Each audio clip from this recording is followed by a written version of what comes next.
म्हणजे माझी बिझनेसची सुरुवात हे 7th स्टँडर्ड 8th स्टँडर्ड पासून झाली, जेव्हा मी शाळेत होतो. 500 रुपयाला मी तो पॅमेलियन पहिला कुत्रा माझा सेल केला. मित्रांच्या सहकार्यामुळे मी आज माझा बिझनेस शून्यापासून तर इथपर्यंत आज घेऊन आलो आहे. प्रत्येक माणसाकडे माझा विकलेला, या दक्षिण नागपुरात तरी माझ्याच विकलेला फोन असायचा. मी 2000 घ्यायचो, 2 मिनिटात 4000 विकायचो. माझ्याकडे त्यावेळेस पैसेही मस्त राहायचे. 8 खिशेवाला पॅन्ट घालायचो मी. हा, आणि आई वडिलांच्या धाकामुळे मोबाईल ठेवत नव्हतं जास्त. त्यावेळेस एक पहिली प्रॉपर्टी विकली, 75,000 रुपये मला कमिशन मिळालं. वो बोलते ना, it is in my nature to be a friend of a friendless. इथे तुम्ही रामजूला पहा तर तिथे आपले कपलर लागलेले आहे. ठीक आहे. त्याच्यानंतर टाटा ट्रिलियम मॉल, आपलं पूर्ण कपलर आपले लागलेले आहे स्टीलचे. त्याच्यानंतर गोयलगंगाचं मॉल पूर्ण आपल्या हातचं आहे. त्याच्यानंतर वर्धाचं ब्रिज, वर्धा रेल्वे ब्रिज आपल्या हातचं आहे. पार्टी फ्लायओव्हर आपल्या हातचं आहे. तर जिथे जिथे आता तुम्ही नागपुरात हे जे मोठे मोठे स्ट्रक्चर बघत आहेत, रेल्वे एफकॉन झालं, त्याच्यानंतर आपलं मेट्रोचं एफकॉनचं हे प्रोजेक्ट झालं, डेपो बिल्डिंग झाली मिहानची, ते सुद्धा आपण त्याच्यात आपला एक खारेचा वाटा आहे.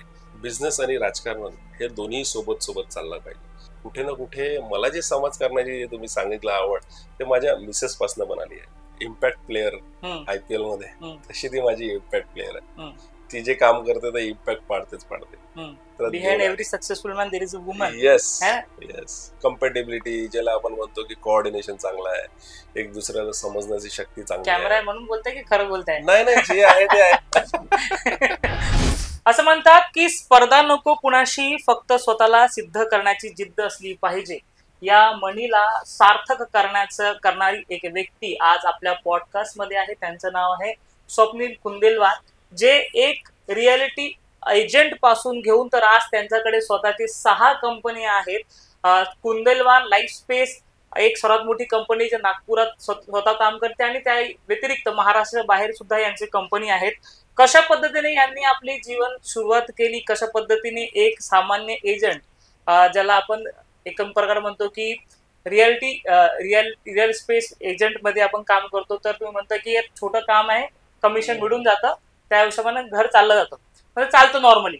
मात्र तिथून 6 कंपन्या उभे करणं कशा पद्धतीने यांनी केलं, आपल्यासोबत बोलण्यासाठी स्वतः कुंदेलवार साहेब आहे. स्वप्नील सर, काय सांगणार? सर्वात पहिले तर स्वागत आहे आपलं. आणि काय सांगणार, कशा पद्धतीने आपण जे आहे एजंट पासून घेऊन तर 6 कंपन्यांचा प्रवास सुरू केला? सर्वप्रथम मी माझ्या सर्व युवक मित्रांना हे सांगू इच्छितो अमितजी, की take a risk in your life. Take a risk in your life. If you win you can lead, but if you fails you can explain or you can guide anyone. That is more important. आणि take a risk हा माझा एक favourite word आहे. मी प्रत्येक कामात risk घेण्याची माझी एक सवय आहे. कुठं क्षेत्र कुठलाही असो, तो बिझनेस असो, पॉलिटिक्स असो, किंवा कुठलंही एक क्षेत्र असो, किंवा एक मित्र असो, तर मित्राला पण मी खूप मदत करतो. आणि मित्रांच्या सहकार्यामुळे मी आज माझा बिझनेस शून्यापासून तर इथपर्यंत आज घेऊन आलो आहे. एक 6 कंपन्या, जसं तुम्ही बोललाय, कुंदेलवार लाईफ स्पेस. कुंदेलवार लाईफ स्पेस हे नाव नवीन आहे, पण याच्या मागे जे कार्य मी करत आलो आहे, आज 2024 आहे.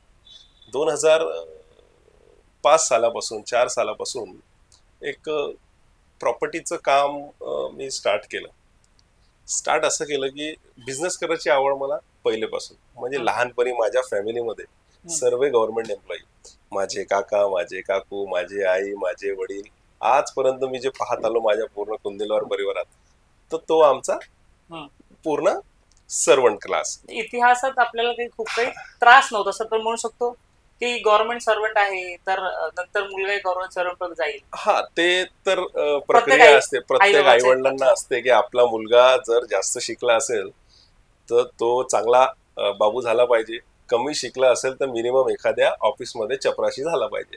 त्याची सुरुवात मी केली. 12th पास झाल्यानंतर मोहता सायन्स मधनं मी 12th पास झालो, आणि कमीत कमी 50 पेक्षा जास्त फॉर्म मी भरले गव्हर्नमेंटसाठी. माझी आई नेहमी म्हणायची की कुठेतरी ऍज अ चपराशी तरी लाग, पण सरकारी लाग. बरोबर. तर त्या हिशोबाने मी 50 फॉर्म भरले. आता तुम्हाला शोकांतिका अशी होती की एकही इंटरव्ह्यूचा कॉल आला नाही आणि कधी कोणी मला बोलवलं सुद्धा नाही. होऊ शकते आता माझ्या मनात जी जिद्द होती, आता आईसाठी मी फॉर्म भरायचो, पण माझ्या वडिलांनी मला खूप सपोर्ट केलं नेहमी. तर ते कधी मला कोणतंच कार्य करायसाठी त्यांनी थांबवलं नाही. म्हणजे माझी बिझनेसची सुरुवात हे 7th स्टँडर्ड 8th स्टँडर्ड पासून झाली, जेव्हा मी शाळेत होतो. मी शाळेत होतो तर मला आता लहानपणी सर्वांना एखादी प्राण्यांशी प्रेम असते आणि सर्वांनी सर्वात जास्त प्रेम जर असते तर कुत्र्यांवरती. बरोबर. तर कुत्र्यांवरती सर्वांचं प्रेम होतं, मलाही प्रेम होतं कुत्र्यांवरती. असं वाटलं की कुत्र्यांचा व्यवसाय करायचा. तर तेव्हा मी 8th स्टँडर्ड पासून कुत्र्यांचा व्यवसाय सुरू केला. माझे परिचित मित्र झाले, मग वस्तीतले मित्र, माझे स्कूलचे मित्र, हे मित्र. एक मित्र मिळाला मला आशिष म्हणून, त्याच्याकडे एक पमेलियन होता, पॅमेलियन जे आपण म्हणतो. 500 रुपयाला मी तो पॅमेलियन पहिला कुत्रा माझा सेल केला. 500 रुपयापैकी 300 रुपये मी त्या ओनरला दिले आणि 200 रुपये मला मिळाले. तर ते ती जी 200 रुपयाची कमाई होती ती वेगळी होती. म्हणजे त्या पैशाने त्यावेळेसची गरजेची वस्तू जी असती ते आपण घेत असतो. आता आई वडील माझे गव्हर्नमेंट एम्प्लॉय होते, पण मला स्वतःचं काहीतरी करायचं होतं. कारण की माझे वडील मला सांगायचे की आमच्याकडे जुना व्यवसाय होता, आमचं डेकोरेशनचं जुनं काम होतं, फर्स्ट मल्हार म्हणून त्या नावाने काम चालायचं. पण कालांतराने काय झालं, तो धंदा बंद झाला, सर्व गव्हर्नमेंट एम्प्लॉय वगैरे झाले. त्याच्यानंतर व्यवसाय बिलकुल चालला नाही आमच्या ह्याच्यात. आणि सर्वांची लाईफस्टाईल बघितली, सकाळी 10 वाजता उठतात, सायंकाळी 5 वाजेपर्यंत काम करतात, शनिवार रविवार फॅमिली सोबत. असं ते पूर्ण मी रुटीन बघितली. 30 दिवसाची आपण वाट पाहतो केव्हा आपल्या मोबाईल मध्ये टिक म्हणून आवाज येते किंवा बँकेच्या पासबुक मध्ये पैसे आले की नाही ते बँकेत पाहायला जातो. तर हा एक होता. तर मला या लाईफस्टाईलने नाही जायचं होतं, मला काहीतरी वेगळं निर्माण करायचं होतं. तर त्याच उद्देशाने मी माझी बिझनेसची सुरुवात केली आणि डॉग सेलिंग पासून मी त्या व्यवसायाला सुरुवात केली. डॉग सेलिंग करता करता एक जवळपास मी मोबाईलचा पण खूप चांगला व्यवसाय त्यावेळेस केला. माझ्याकडे ना सेकंड हँड मोबाईल राहायचे. आता घरून थोडंसं आमची फॅमिली मिडल क्लास फॅमिली, पण आई वडील माझे मला जे म्हणायचं ते घेऊन द्यायचं सक्षम होते. पण माझं काहीतरी असावं, माझं काहीतरी काही एक ब्रँड असावा किंवा माझी एखादी काहीतरी ओळख निर्माण व्हायची, म्हणून मी व्यवसाय हा क्षेत्र निवडला. आणि व्यवसायामध्येच आपण एखादी ओळख निर्माण करू शकतो, त्यावेळेसची कंडिशन होती. आपण व्यवसायात लागलो, मी मोबाईल विकले. प्रत्येक क्षेत्रातले लोक माझ्याकडे यायचे मोबाईलसाठी, कारण की माझा बेस बनला होता कुत्रे विकण्यात. तर कुत्रे विकण्यासाठी जे लोकांना इंटरेस्ट होता, क्लायंट बेस ऑलरेडी माझा उभा झाला. त्याच्यानंतर मी मोबाईलचं काम स्टार्ट केलं. प्रत्येक माणसाकडे माझा विकलेला, या दक्षिण नागपुरात तरी माझाच विकलेला फोन असायचा. मी 2000 घ्यायचो, 2 मिनिटात 4000 विकायचो. माझ्याकडे त्यावेळेस पैसेही मस्त राहायचे, 8 खिशेवाला पॅन्ट घालायचो मी. हा, आणि आई वडिलांच्या धाकामुळे मोबाईल ठेवत नव्हतं जास्त. पण त्यावेळेसही माझ्याकडे 9th-10th मोबाईल असायचा. शाळेत जायचो, मोबाईल घेऊन जायचो. शाळेत झाल्यानंतर अभ्यासाकडे लक्ष द्यायचं आणि आपला व्यवसाय करायचा. असं करून करून 11th-12th पर्यंत मोहता सायन्स कॉलेजमध्ये आलो. मग काय शिक्षण घेतलं? मी हे केलंय, एक 11th-12th आपलं याच्यात झालंय सायन्समध्ये. त्याच्यानंतर मला पॉलिटेक्निकमध्ये टाकण्यात आलं. माझे पर्सेंटेज जरा कमी होते, तर मला पॉलिटेक्निकमध्ये टाकण्यात आलं. पॉलिटेक्निकमध्ये मला सिव्हिल ब्रांच घ्यायची होती, पण काय झालं, त्यावेळेस इलेक्ट्रॉनिक्स टेलिकम्युनिकेशन या ब्रांचचा खूप जास्त माहोल होता. त्या माहोलमध्ये काय झालं, मला इलेक्ट्रॉनिक्स देण्यात आलं. मला ते ॲनॉड डायोड कॅथोड याच्याशी काही खूप जास्त प्रेम नव्हतं. तर मी ते फर्स्ट इयर पूर्ण ऑल क्लिअर केलं, सेकंड इयर अर्ध केलं आणि सोडून दिलं. मी इंटेरियरमध्ये गेलो, कारण की मग सिव्हिल पुन्हा करताना म्हणजे इंटेरियर डिझायनिंग डिप्लोमा आणि डिग्री मी त्याच्यानंतर केलं. आणि 3 वर्षाची डिग्री आहे माझी, Indian institute of designing technology, जे AICTE अप्रूव्ड युनिव्हर्सिटी आहे. 3 वर्षाचं कंटिन्यू मी इंटरेस्टने इंटेरियरचं काम केलं. आणि सोबत माझं रिअल इस्टेटचं पण काम चालायचं. ॲज अ प्रॉपर्टी एजंट म्हणून मी काम केलं. सरत पहिली प्रॉपर्टी विकली, 11वी पास झालो बिलकुल. त्यावेळेस एक पहिली प्रॉपर्टी विकली, 75,000 रुपये मला कमिशन मिळालं होतं. पण आता आपण लहान होतो त्यावेळेस, तर त्या व्यक्तीने मला कमिशनच नाही दिलं. त्या बिल्डरने माझ्याकडनं काम करून घेतलं. म्हटलं चल जाऊ दे. पण समजून तर गेलं की यार हे सौदा झाला तर 75,000 रुपये भेटते, आहे की नाही. मग मी दुसरा सौदा केला, मला 85,000 रुपये कमिशन मिळालं. तर आता घरचे तर सर्व संपन्न, घरी पैसे द्यायचे नाही. त्या 85,000मध्ये माझी आई म्हणे की आमचा एक हरिभाई मंचलार म्हणून मामा होता, त्याचा व्याजाचा व्यवसाय, त्याच्याकडे 50,000 रुपये दिले तर तो 2% महिन्याचा व्याज देतो. तर म्हणे त्याच्याकडे 50,000 रुपये तू ठेवून घे आणि बाकीचे पैसे तुला कसे खर्च करायचे ते परत. म्हटलं पहा आई, मी रिअल इस्टेटच्या व्यवसायामध्ये आहे, मला थोडंसं तामझाम खूप महत्वाचं असतं, तर म्हणून मी 85,000 रुपयामध्ये पहिली झेन कार घेतली.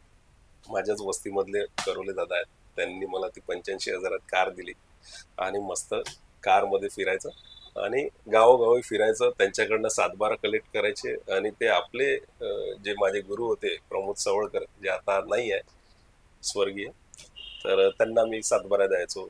ग्रेसलँड म्हणून एक मोठी फर्म होती पहिले, त्या फर्मसाठी मी काम करायचो. तर या फर्मला मोठे मोठे लँड द्यायचे, मोठे मोठे लेआउट द्यायचे. जसं आम्ही जी तुमचं लेआउट आहे, तर तुम्ही एक एक प्लॉट विकण्याऐवजी मी काय करतो, तुमचे 100 प्लॉट ऍट अ टाइम विकून देतो त्या कंपनीला. तर असं करू करू मी माझा व्यवसाय वाढवला. कोणत्या वयात कोणत्या मी 11th पास झाल्यात बस. 16-15 वर्षाचे. हा, 16-17 वर्षाचे होतो तेव्हापासून मी मग रुजू झालो या व्यवसायात. सर्वात जास्त म्हणजे कमिशन कधी कोणत्या वर्षात मिळालं आणि त्यानंतर मग स्वतःच्या कंपनीपर्यंतचा प्रवास कसा आला? सर्वात जास्त मोठं कमिशन मला एक 3.5 लाख रुपयाचं कमिशन मिळालं. ते माननीय स्वर्गीय देवरावजी सोळंके जे होते, त्यांचं लेआउट मी विकलं ग्रेसलँडवाल्यांना पुन्हा. त्यांनी मला 3.5 लाख रुपये कमिशन दिलं. त्याच्यापैकी 2 लाखाची पुन्हा मी काय केली, कार चेंज केली. मला जास्त फिरायचं होतं आणि रिअल इस्टेट मध्ये तुम्हाला तर पुन्हा मी 2 लाखाची एक वॅगनार कार त्यांच्याकडनं घेतली आणि 1,35,000 रुपये त्यांनी मला नगदी दिली. आणि 2 लाखची कार गॅसकिटवाली, गॅस भरो और चलो, बस गॅस भरायचं, चालायचं, लोकांकडनं सातबारा घ्यायचे आणि आपला प्रचार, लोकांची वेळ भलाई करायची, सर्व. आणि त्यानंतर मग आपला चालत गेला. तिथून मग एजंट पासून कमिशन बेस केल्यापासून मग स्वतःची कंपनी कशा पद्धतीने आली? काय झालं की बरेचशे कंपन्या मी पाहिल्या आहेत, चांगल्या होताना, उगतानाही आणि डुबतानाही. तर सर्व कंपन्यांचा बोध घेतलं की कशामुळे कोणती गोष्ट नाही असायला पाहिजे की, तर त्या हिशोबाने मी माझी वर्किंग स्टाईल केली. एक तर सर्वप्रथम इकडे तिकडे काम न करता एक स्वतःची एक फर्म बनवली मी, साई लीला बिल्डर्स अँड डेव्हलपर्स त्या नावाने. आणि त्यावेळेस एक डोंगरगावला लेआउट टाकलं. एक 50 प्लॉटचं 38 प्लॉटचं माझं लेआउट होतं. आणि पहिले 10 प्लॉटच विकले. आणि 10 प्लॉट विकल्यानंतर काय झालं की माझे जावई आहे जे चंद्रपूरला असतात, त्यांची निवडणुका लागली 2014ला. तर त्यांना आमदार ते झाले पाहिजे, कारण की 2008 पासून मी त्यांच्या सोबत होतो. 2014ची निवडणूक होती, तर त्यांना आमदार मला पाहायचं होतं. तर मी आपला धंदा बंद केला आणि 8 महिन्यासाठी त्यांच्यासाठी प्रचारासाठी गेलो. आणि 8 महिने त्यांच्यासाठी खूप चांगली मेहनत केली. त्यांनी मला अप्रिशिएट केलं. जे पॉलिटिक्स जो ही निवड मी सिलेक्ट केली आहे, हे कुठे ना कुठे त्याचे माझे रोल मॉडेल राहिलेले आहे.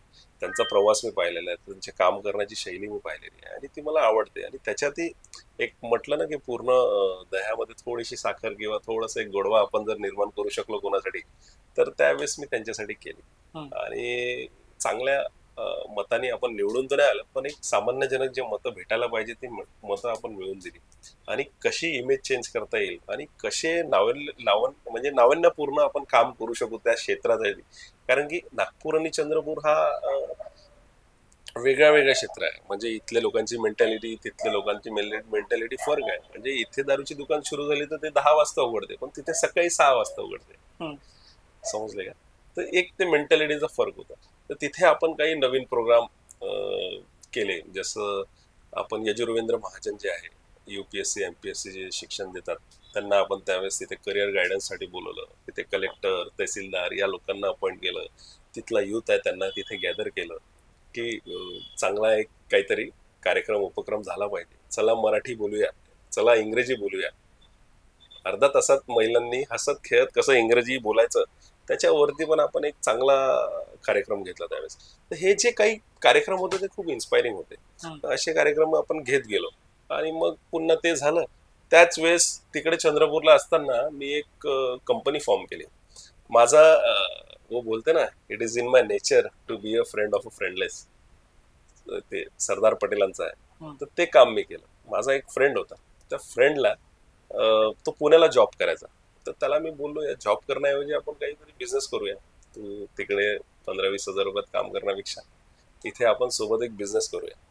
तर आम्ही एक स्टीलचा एक प्रोडक्ट निवडला. म्हणजे तो प्रोडक्ट आहे ना अमितजी खूप युनिक होता. युनिक असा होता की त्याला काम करणारे लोक बेंगलोर, दिल्ली, मुंबई या साईडलाच होते. आणि मुंबईला पण खूप कमी ठिकाणी तो काम करत होता. कारण की याच्यासाठी टेक्निकल नॉलेज असणं खूप गरजेचं आहे. रिबार कपलर टेक्नॉलॉजी आहे ती. तर ती टेक्नॉलॉजी विदर्भात आपण आणली. म्हणजे नागपुरात आपण स्टार्ट केली. इथे तुम्ही रामझुला पहा, तर तिथे आपले कपलर लागलेले आहे. ठीक आहे. त्याच्यानंतर टाटा ट्रिलियम मॉल, आपल्या पूर्ण कपलर आपले लागलेले आहे स्टीलचे. त्याच्यानंतर गोयलगंगाचा मॉल पूर्ण आपल्या हातचा आहे. त्याच्यानंतर वर्धाचं ब्रिज, वर्धा रेल्वे ब्रिज आपल्या हातचा आहे. पारडी फ्लायओव्हर आपल्या हातचा आहे. तर जिथे जिथे आता तुम्ही नागपुरात हे जे मोठे मोठे स्ट्रक्चर बघत आहेत, रेल्वे एफकॉन झालं, त्याच्यानंतर आपलं मेट्रोचं एफकॉनचं हे प्रोजेक्ट झालं, डेपो बिल्डिंग झाली मिहानची, ते सुद्धा आपण त्याच्यात आपला एक खारेचा वाटा आहे. खूप काम म्हणता नाही येणार, पण टेक्निकली एकदम खूप चांगलं आपण तिथे काम करून दिलेलं. त्या माध्यमातून काय झालं, स्विफ्टस्काय कॉर्पोरेशन म्हणून आपली फर्म झाली. आणि त्या फर्म अंतर्गत एक 10-12 एम्प्लॉई झाले. 10-12 लोकांचं घर आपण चालवत आहे. त्याचा एक खूप सुंदर मला अभिमान वाटायचा. आणि एक कंपनीमध्ये एक नवीन काहीतरी प्रोडक्ट आपण टेक्निकली करतोय. आणि जे मोठे मोठे स्ट्रक्चरल इंजिनियर आहेत त्याच्यात मला खूप साथ दिलं. स्ट्रक्चरल इंजिनियर मसे सरांनी, आर्किटेक्ट चिद्दरवार सरांनी, पाटणकर सरांनी, आणि बरेचसे आताही लोक आमच्याशी कनेक्टेड आहेत. काही काम असलं तर आम्हाला स्ट्रक्चरल इंजिनियर्सकडनं लगेच फोन येतो आणि मोठे मोठे कामं असे भेटत असतात. तेच काम मी माझ्या साळ्याला घेऊन रायपूरला गेलो. रायपूर, इंदोर आपण तिथे सुद्धा करतोय. म्हणजे छत्तीसगडमध्ये फक्त आपली एक पायोनियर कंपनी आहे की जे रिबार कपलर मध्ये आपण काम करतो या टेक्नॉलॉजीवर. तर असं आपण आपल्या लोकांना घेऊन सोबत सोबत काम करत आहे. आणि आता 6 कंपनीचे तुम्ही ओनर आहात. 6 कंपनी आपल्या सध्या. एम्प्लॉय किती असेल पूर्ण कंपनीत तुमच्या? आपल्या 12-13 एम्प्लॉई आहे सध्या. आता 12-13 एम्प्लॉई तुम्ही करता. बरं, आता हे जे रिअल इस्टेटची जे लोक काम करतायत तर त्यांना काय सांगणार? कारण की खूपशे लोक असतात की ग्रॅज्युएशन झाल्यानंतर काय करायचं, तर 10-15 हजाराची नोकरी करून घेतली पाहिजे असं नेमकं लोकांचं मत आहे. पण रिअल इस्टेट किंवा प्रॉपर्टी डीलर जे आहे तोही एक चांगला बिझनेस होऊ शकतो. काय सांगाल तुम्ही? 100% बघा, प्रॉपर्टी डीलिंग हे खूप चांगला बिझनेस आहे. पण त्या प्रॉपर्टी डीलिंग करत असताना त्या प्रॉपर्टीला समजणं, त्या प्रॉपर्टीची वायबिलिटी, त्या प्रॉपर्टीची फिजिबिलिटी हे खूप महत्वाची आहे. कारण की काय आहे की कोणता रोड कसा डेव्हलप होत आहे त्याबद्दलचं एक विजन असणं आणि त्याच्या मागचा एक अभ्यास असणं सुद्धा खूप गरजेचं आहे. बरेचसे लोक मी पाहतो की प्रॉपर्टी डीलिंग करतात, पण जे सक्सेस मिळायला पाहिजे ते काही सक्सेस मिळत नाही त्यांना.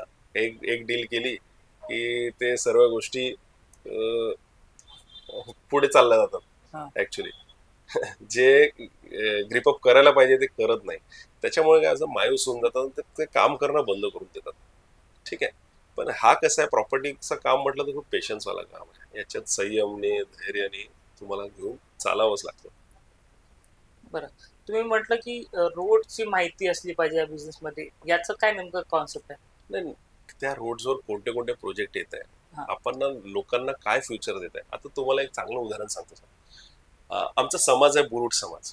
त्या बुरुड समाज मागच्या आमच्या बुरुड समाजाला कुठलीही दुसरी प्रॉपर्टी नाही. फक्त एक केतेश्वर देवस्थान म्हणून नंगापुतला चौक आहे. तिथे गांधीबागला आमचं फक्त 4000 फुटाचं मंदिर आहे. तो मंदिर जवळपास 150-200 वर्षापूर्वी भोसलेकालीन मंदिर आहे.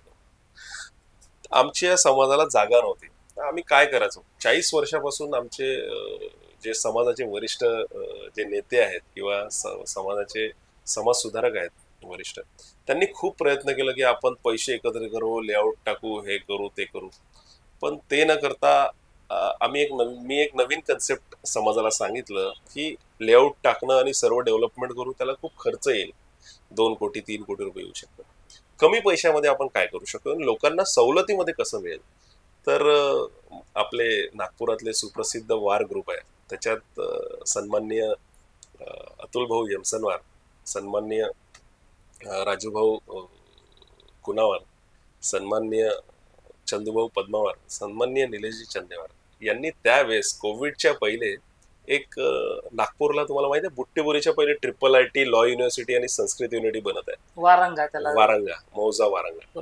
तर मी प्रत्येक युवकांना सांगेल की एकदा तुमच्याकडे फ्री वेळ असेल ना आणि तुम्हाला खरंच रिअल इस्टेट करायचं आहे, तुम्ही सर्व नागपूर फिरलं पाहिजे. कुठे कुठे काय काय डेव्हलपमेंट चालू आहे याची माहिती असणं खूप गरजेचं आहे. तर मी वारंगाला गेलो. मला माहिती होतं तिथे की IIIT लॉ युनिव्हर्सिटी होत आहे. तर तिथे गेल्यानंतर मला माहित पडलं की खूप सुंदर जागा आहे. आणि जागा पण कशी होती अमितजी, पूर्ण बॅरल लँड. आणि कोविड आल्यावर असं वाटलं की प्रत्येक लोकांना की झालं हा कोविड म्हणजे आपण आज जगणार की नाही हा प्रश्न होता. तर त्या कोविडमध्ये 28 एकर लेआउट त्यांनी टाकलं आणि त्या 28 एकर मध्ये 102 प्लॉट आपण बुरुड समाजासाठी घेतले. सर्व लोकांनी 10% 15% 50,000 51,000 21,000 अशी बुकिंग अमाऊंट केली आणि 450 रुपये फुटाने सर्वांना प्रत्येकाला एक सिंगल प्लॉट दिला. आज तिथे 900 1000 1200 1500 ची रेट आहे. मी तुम्हाला कोविड 2020 आणि 2021 ची गोष्ट सांगतोय. आमच्या समाजाने घेऊन टाकले लगेच प्लॉट, 102 प्लॉट. आणि बिल्डर साहेबांनी आम्हाला 40,000 45,000 फुटाची जागा समाजाला मोफत दिली, जिथे आम्ही आज समाज भवन बनवू शकतो समाजाचा.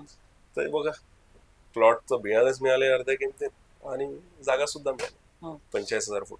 पूर्ण समाज खुश झाला. बिझनेस पासून तुम्ही राजकारणात आणि सक्रिय राजकारणात सुद्धा आहात. दक्षिण नागपुरात आपलं नाव खूप मोठ्या प्रमाणात आहे.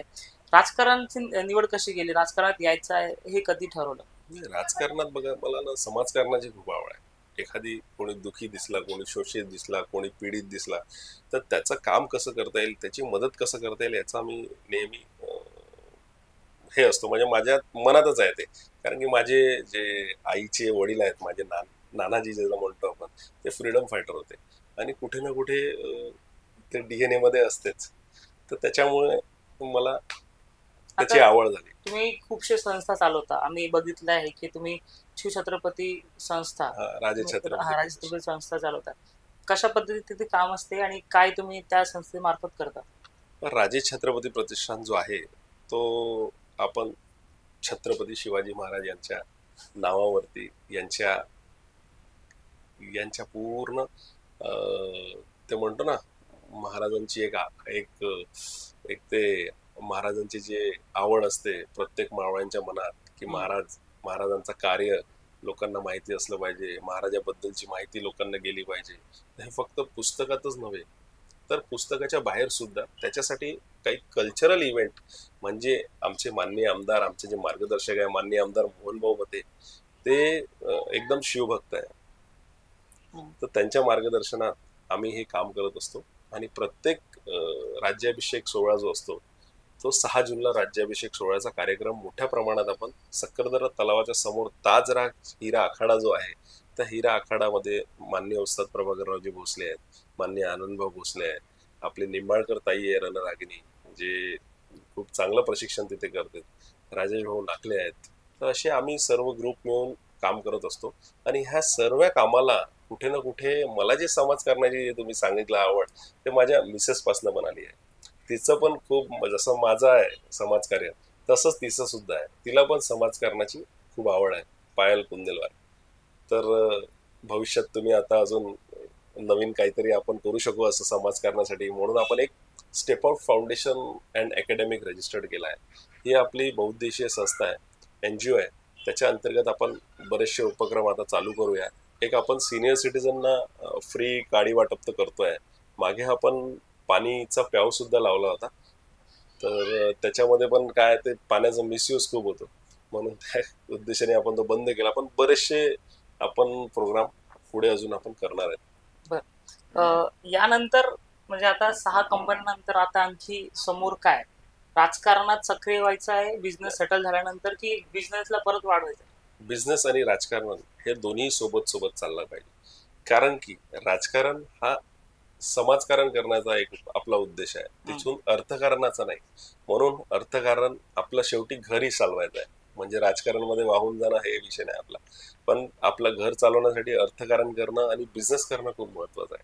तर म्हणून आम्ही एक डिसाईड केलेलं आहे, पायल समाजकारणात तू जास्त जा, मी व्यवसायात जातो, आणि असं आपलं व्हील कुठे ना कुठे बॅलन्स असलं पाहिजे. म्हणून आम्ही त्या गोष्टी बॅलन्स करत करत चालतो दोन्ही. ती पण बिझनेस करते, मी पण बिझनेस करतो, मी राजकारण करतो, समाजकारण, ती समाजकारण करतो. बरं, एक वैयक्तिक प्रश्न, समाजकारण राजकारण करताना आता जेव्हा वाईफ आपली समाजकारणात आहे, आपण बिझनेस मध्ये आहे, तर कसं ताळमेळ कसं करता तुम्ही, कसं ताळमेळ तुम्ही ह्या सगळ्या गोष्टी सांभाळून घेता? एकदम बढिया, सपोर्ट सपोर्ट एकदम. त्याला बोलताना ती इम्पॅक्ट प्लेअर IPL मध्ये, तशी ती माझी इम्पॅक्ट प्लेअर आहे.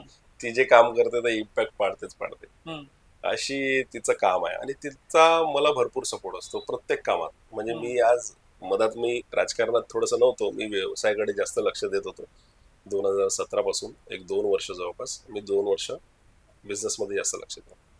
पण तिने मला कमबॅक पुन्हा राजकारणात तिनेही केलं, नाही तर मी राजकारण माझ्या डोक्यातून काढून टाकलं होतं. पण ती मला पुन्हा या क्षेत्रात. Behind every successful man there is a woman. Yes yes. काय पायलताई, काय काय ठेवतात, म्हणजे काय महत्व आहे सध्याच्या कंडिशन मध्ये ऍज अ पती वेगळं आणि समाजकारणाच्या दृष्टिकोनातून वेगळं? नाही बघा, ऍज अ पती म्हणजे बघा तुम्ही जसं बोलले सक्सेसफुल मॅनच्या मागे एक वाईफ असते, तसेच वाईफच्या मागे एक सक्सेसफुल मॅन सुद्धा असतो. बरोबर. तर तशातली ती स्टोरी आहे आमची. म्हणजे जसं मी एक सक्सेसफुल मॅनच्या बिहाइंड, लव्ह मॅरेज की अरेंज मॅरेज? तर ते लव्ह मॅरेज की अरेंज मॅरेज? लव मॅरेज म्हणून सपोर्ट चांगला आहे. सपोर्ट चांगला आहे, आणि आमचा कम्पॅटेबिलिटी ज्याला आपण म्हणतो की कोऑर्डिनेशन चांगला आहे, एक दुसऱ्याला समजण्याची शक्ती चांगली आहे. कॅमेरा आहे म्हणून बोलताय की खरं बोलताय? नाही जे आहे ते आहे. तर बायको तर चांगलंच बोलायला लागते. नाही जे आहे ते इथून आहे. आम्ही ताईला बघितलंय, ताईचं काम खूप सुंदर आहे. खूप सुंदर काम आहे, आणि पुढेही ती खूप चांगलं काम करणार आहे. आम्ही दोघं सोबत मिळून चांगलं काम करू पुढे. समाजासाठी आम्हाला खूप काही करायचं आहे, आणि आम्हाला लोकांचं साथ पाहिजे. बस लोकांनी आम्हाला अप्रिशिएट केलं तेच खूप आहे. बाकी आम्हाला जनतेपासून काही नाही पाहिजे. बस आम्हाला नवीन नवीन काहीतरी करायची इच्छा आहे, त्याच्यात आम्हाला साथ द्या. आपण अजून खूप चांगलं काम करूया. आम्ही ही अपेक्षा करतो की आपण जे काही विचार करतात ते त्यात तुम्ही सक्सेस झाले पाहिजे, आणि त्या पद्धतीने तुम्ही एक लहान स्टेप घेतली आणि आज तुमच्याकडे 6 कंपनी आहे. तसेच तुम्ही खूप लोकांना इन्स्पायर कराल. आज नवीन नवीन प्रोडक्ट मार्केटमध्ये आहे, नवीन नवीन टेक्नॉलॉजी आहे. तेच ट्रेडिशनल काम न करता काहीतरी नवीन करण्याची जिद्द एका युवकांमध्ये, आपल्या यंग जनरेशनमध्ये असलीच पाहिजे. कारण की कॉम्पिटिशन मध्ये खेळून काही नाही, तुम्ही नवीन काही घेऊन या. आज ते उगत्या सूरजला सर्व सलाम ठोकतात तसं आहे. नवीन प्रोडक्ट घेऊन या, आणि कुठलाही म्हणजे ॲज अ बिझनेसमध्ये आहे, कुठलाही तुमच्याकडे प्रोडक्ट असेल आणि तुम्हाला त्याच्यात अजून वाढवायचं असेल, किंवा मी कुठे गाईड करू शकतो, माझाही थोडाफार काही योगदान देऊ शकतो, तो मी करू इच्छितो. आणि काय आहे की त्या प्लॅटफॉर्ममध्ये जसं माझ्याकडे आता माझा मित्र आहे योगेश, आम्ही सोबत काम करतो. माझा साळा आहे दर्शन, सोबत काम करतो. माझा अजून एक लहान भाऊ आहे पुष्कर, तोही आम्ही आता सोबत काम करतोय. अजून एक नवीन कंपनी आपण आणतोय टुरिझम आणि रिसॉर्ट्समध्ये, तर त्याच्यामध्ये आपण काही नवीन करू शकतो, है ना. तर असंच नवीन आयडिया जर तुमच्याकडे काही असेल तर तुम्ही मला सांगा, आपण बिंदास त्याच्यावर चर्चा करूया. काय त्याच्यातले इफ आणि बट्स आहे, आणि काय आपल्या सोर्सच्या माध्यमातून आपण चांगलं करता येईल, की जेणेकरून असे बरेचसे लोक आहेत ज्यांच्याकडे भांडवल सुद्धा नाही पण करायचं खूप काही आहे, तर त्याच्यात सुद्धा आपण त्यांना मदत करू. मोदीजींचा स्टार्टअप इंडिया आणि स्टँडअप इंडिया जो आहे, आपण त्याच्यावरती काही ना काही करू. बिलकुल. तर एकतर आमच्या दर्शकांसाठी एक खूप मोठा उपहारच समजून घ्या की स्पष्टपणे तुमच्याकडे जर आयडिया असेल तर स्वप्नील सरांकडे तुम्ही आणा, ते तुम्हाला मदत करते असं त्यांनी ओपनली कॅमेऱ्यासमोर म्हटलं आहे. सर खूप खूप धन्यवाद, आपण आम्हाला वेळ दिला आणि चर्चेत सहभागी झाले, आपल्याबद्दल सांगितलं त्याबद्दल खूप खूप धन्यवाद. थँक्यू अमित.